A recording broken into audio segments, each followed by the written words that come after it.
उस पर्याय में तो वो दो मुनि महाराज ही ऐसे इकलौते निकले कि वहां जाकर के उपदेश दे रहे हैं और शांति से खड़े हैं। किसी और के बस का काम था? उनने वस्तु स्वरूप को समझा, उनकी चेतना को परखा।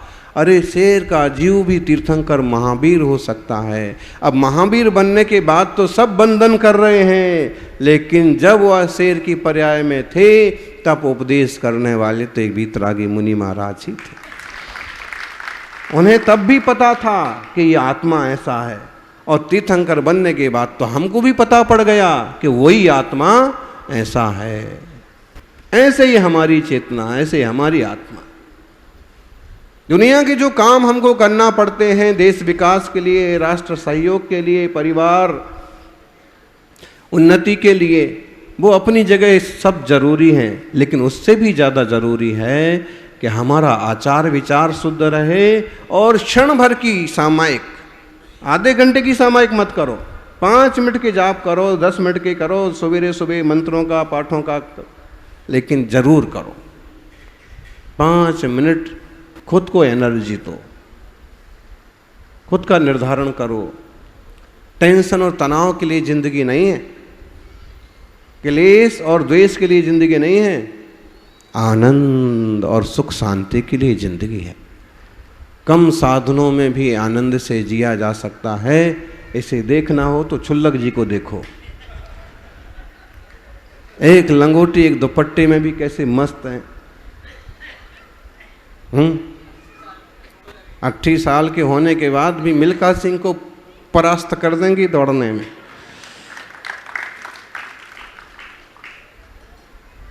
मतलब होता है कि जब दिल में सुकून होता है ना, जीवन आनंदमय होता है।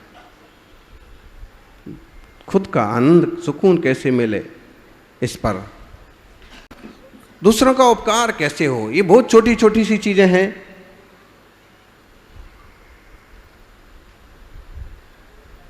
ये एक बड़ी दुकान थी, काफ़ी सारा माल था। दीपावली का मौका होने से ढेर सारे दीपक भी वहाँ मॉल टाइप का था तो रखे हुए थे। तब एक ग्राहक आया चमचमाती गाड़ से,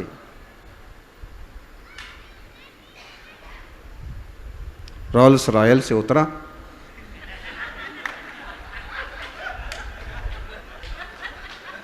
दीपक लेने के लिए आगे बढ़ा। बड़ी दुकान के नीचे एक छोटी सी दुकान लगा रखी थी, सिर्फ उसके पास दीपक ही दीपक थे। सादा सी गांव वाली वेशभूषा थी, तो उस पर गौर ही नहीं किया, वो सीधा माल में घुसता गया और उसने कहा कि दीपक, दीपावली का मौका है, दीपक चाहिए। अब बड़ी गाड़ी से भी उतरोगे तो दीपक तो जितना जैसा जैसा होता वैसे ही होता है, छोटी सी चीज चाहिए तो उसको उसी ढंग से लेना पड़ता है। तो सेठ ने कहा 20 रुपये का एक दीपक। उन्होंने कहा कि 20 रुपये का? अरे भाई मॉल है तो ऐसा थोड़ी कि, और हम इतनी बड़ी गाड़ी से उतरे हैं इसका मतलब ये थोड़ी है कि तुम 20 रुपये का हो तो हम 20 रुपये दे देंगे। अरे दीपक तो 2-4 रुपये का आता है।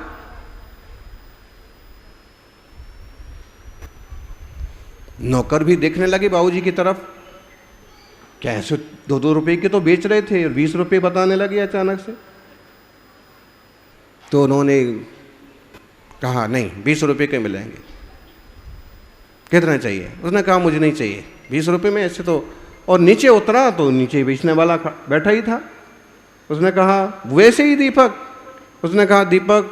उसने कहा साहब 20 रुपये के 4। तो उसने बढ़िया तुरंत 20 रुपये दिए और 4 दीपक ले लिए। लेकिन वो अभी तक ये देख रहा था कि वो 20 रुपये का एक दीपक बता रहे थे और मैंने 4 बेचे, और मेरे बेचने के बाद भी सेठ जी बाबूजी अभी तक मुस्कुरा रहे हैं, उनको इससे कोई फर्क नहीं पड़ा। ऐसे 2-4 बार हुआ। उससे भी रहा नहीं गया, नौकर से भी रहा नहीं गया, और उसने कहा कि बाबूजी मामला क्या है? उसने कहा देखो भाई, ये आदमी रोज रोज थोड़ी यहाँ आके बैठता है, अभी कल से ही बैठ रहा है, दीपावली का मौका है, इसके पास दीपक है। अगर हम इतने माल के साथ साथ दीपक भी हम ही बेचते जाएंगे मुझे पता है कि 2 रुपये का दीपक है, लेकिन अगर दीपक भी हम ही बेचते जाएंगे तो इसका घर कैसे चलेगा?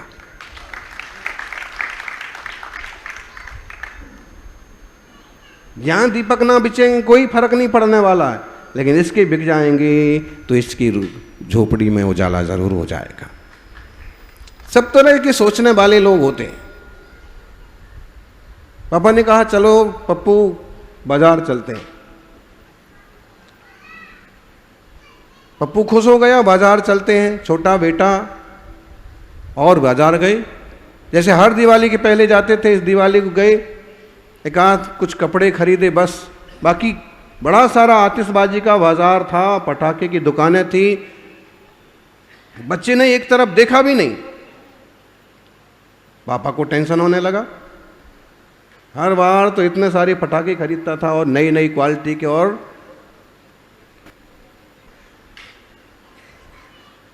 पापा ने टोका कि तेरे को पटाखे नहीं खरीदना, कुछ फुलझड़ी वगैरह नहीं खरीदना। सिर हिला दिया। बाजार पूरा होने को आया तो उन्होंने कहा कि तुझे कुछ लेना हो तो ले ले, पटाखे ले ले, फुलझड़ी ले ले, जो है लट्टू ले ले, ये ले ले। वो उसने कहा कि पापा आप मुझे कितने रुपए की दिला सकते हो?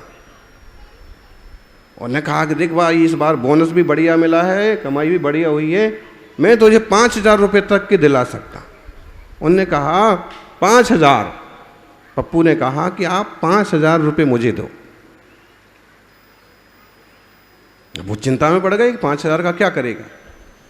5,000 रुपये मुझे दो। ठीक है, अब वादा किया है, इसको अपने हिसाब से खरीदने दो। उसने 5,000 रुपये ले लिए और चलते गए चलते गए चलते गए। एक मोड़ पर रुके और लिखा था अनाथाश्रम अनाथालय। वहाँ गए। पप्पू ने कहा पिताजी 5,000 रुपये अनाथालय के लिए, बच्चों के लिए, कमज़ोर लोगों के लिए दान करो। यार तू इतना छोटा है, इतनी अकल कैसे आई?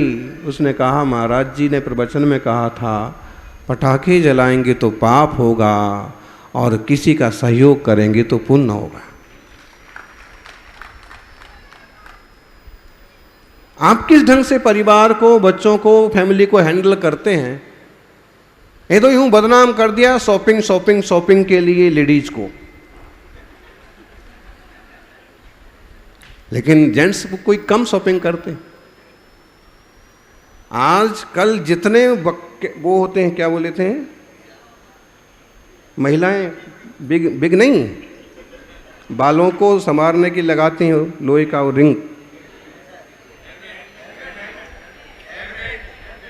हेयर बैंड, हेयर लोहे वाला हो पूरा इधर से इधर तक। हाँ, तो जितने महिलाएं नहीं खरीदती ना आजकल, उतना पुरुष खरीदने लगे। 2-4 तो यहीं मिल जाएंगे। महिलाएं ने तो बंद कर दिया ना आजकल, वो तो यूं खुले रास्ते में कभी आपको मिल जाए, अंधेरे में बुखार आ जाएगा। जो भी है, जितना जो कुछ जरूरी है और हमारे लिए नहीं, किसी और को भी जरूरी है, तो दिल इतना बड़ा करो कि उसके घर में भी खुशियां मनाई जाए। चाहे आपका दूर का रिश्तेदार हो, चाहे घर का कोई पड़ोसी हो, कहीं अगर ज़रूरत है और हम पूर्ति कर सकते हैं, भले मन से सहयोग करना।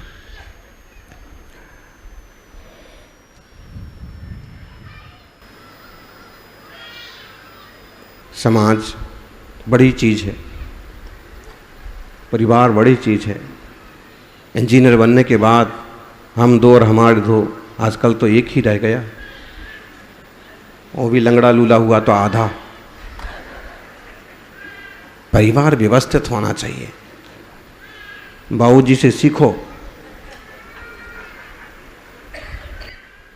पुराने लोगों से एक चीज़ सीखने जैसी है, परिवार व्यवस्थित, कम से कम भरा पूरा परिवार तो हो। एक ही हो और वो कहीं मरमरा गया, बीमार पड़ गया, तो जब गृहस्थी में गए हो तो परिवार तो बोले छक्का नहीं तो चौका तो लगाओ, मतलब है। खैर, अब आप 2 जने निकल पड़े और ज़्यादा से ज़्यादा एक, इसमें परिवार की खुशी नहीं है। ठीक है आपको बिजनेस पर्पस जॉब के कारण से इस टाइप से रहना भी पड़े, तो 30 त्योहार पर अपने भरे पूरे परिवार में हफ्ते 15 दिन रहने का आनंद भी लेना चाहिए। संयुक्त परिवार समाज बड़ी चीज है।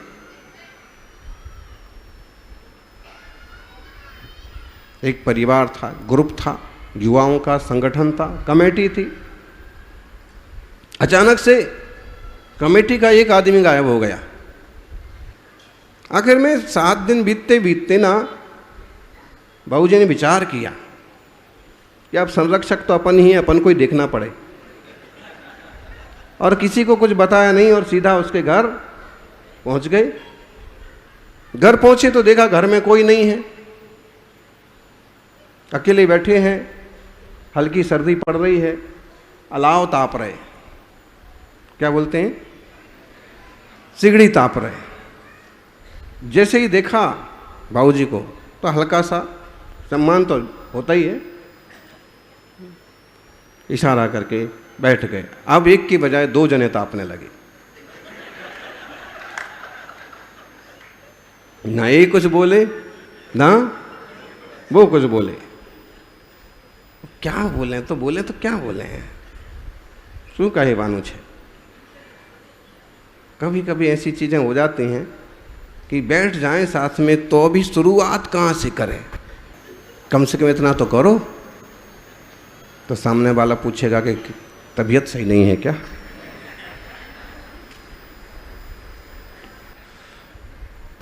लेकिन कोई बात ही नहीं हुई।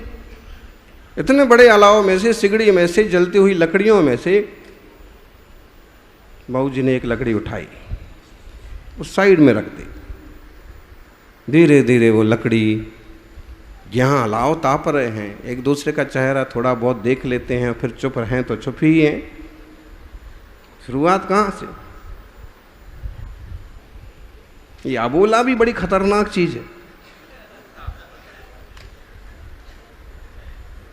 बोले रूठ लेना, लड़ लेना, झगड़ लेना, लेकिन बैर कभी। और वो एक अभी तो शायद ये चीज कम हो गई या होगी, कहीं होगी, कि उसमें ये होता था 6 महीने से बोले नहीं बोले हमसे, हैं। गांव में ऐसा क्या शब्द होता था इसके लिए प्रयोग, 6 महीने नहीं बोले, साल भर नहीं बोले। तो मतलब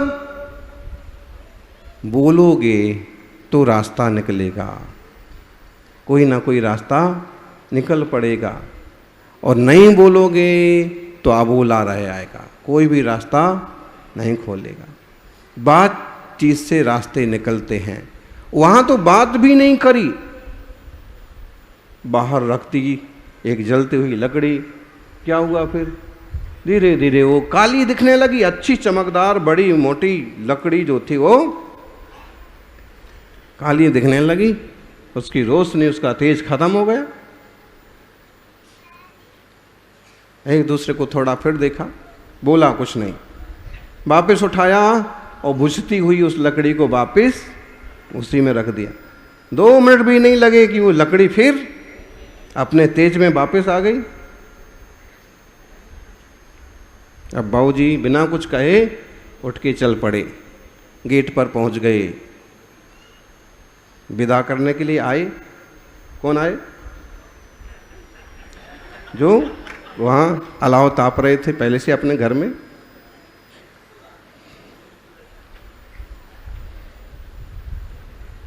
लेकिन जैसे ही बाबूजी अपनी गाड़ी में बैठ के जाने लगे तो उन्होंने एक बात कही।